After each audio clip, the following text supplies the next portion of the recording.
جو علم کو دنیا کمانے کے لیے حاصل کرتا ہے، علم اس کے قلب میں جگہ نہیں پاتا۔ حدیث نبوی صلی اللہ علیہ وسلم: بے شک قیامت کے دن درجہ اور مرتبہ کے لحاظ سے سب سے برا وہ آدمی ہوگا جس کے شر سے بچنے کے لیے لوگ اس سے کنارہ کشی کر لیں۔ رسول صلی اللہ علیہ وسلم نے فرمایا، جو شخص رات کو وضو کر کے سوئے تو ایک فرشتہ اس کے پاس رات گزارتا ہے۔ جب وہ شخص اٹھتا ہے تو وہ فرشتہ کہتا ہے، اے اللہ، اپنے فلاں بندے کی مغفرت فرما کیونکہ وہ وضو کر کے سویا ہے۔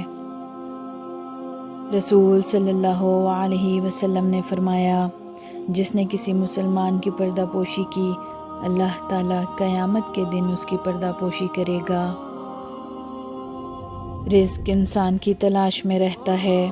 حضرت ابو درداء رضی اللہ عنہ کہتے ہیں کہ رسول صلی اللہ علیہ وسلم نے فرمایا، رزق بندے کو اسی طرح ڈھونڈتا ہے جس طرح موت انسان کو ڈھونڈتی ہے۔ رسول صلی اللہ علیہ وسلم کا ارشاد ہے، اگر تمہیں کوئی نقصان پہنچ جائے تو یہ نہ کہو اگر میں ایسا کر لیتا تو ایسا ہو جاتا، البتہ یہ کہو کہ اللہ تعالیٰ کی تقدیر یوں ہی تھی اور انہوں نے جو چاہا کیا، کیونکہ اگر کا لفظ شیطان کے کام کا دروازہ کھول دیتا ہے۔ ارشاد باری تعالیٰ ہے، تم وعدے کو پورا کرو، بے شک وعدے کے متعلق پوچھا جائے گا۔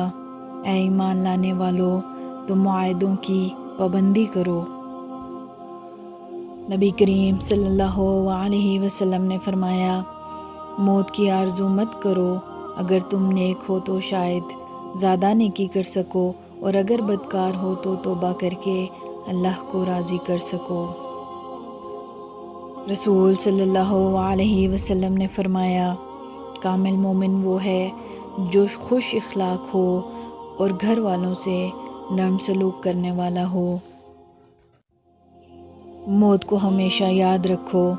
حضرت ابو ہریرہ رضی اللہ عنہ سے روایت ہے کہ رسول صلی اللہ علیہ وسلم نے فرمایا، موت کو کثرت سے یاد کیا کرو جو تمام لذات کو ختم کر دینے والی ہے۔ غرور: زمین میں اکڑ کر نہ چلو، بے شک تم نہ تو زمین کو پھاڑ سکتے ہو اور نہ ہی پہاڑ جتنے بلند ہو سکتے ہو۔ رسول صلی اللہ علیہ وسلم نے ارشاد فرمایا، جوان عبادت گزار کی وجہ سے اللہ تعالیٰ فرشتوں کے سامنے فخر فرماتا ہے۔ سبحان اللہ۔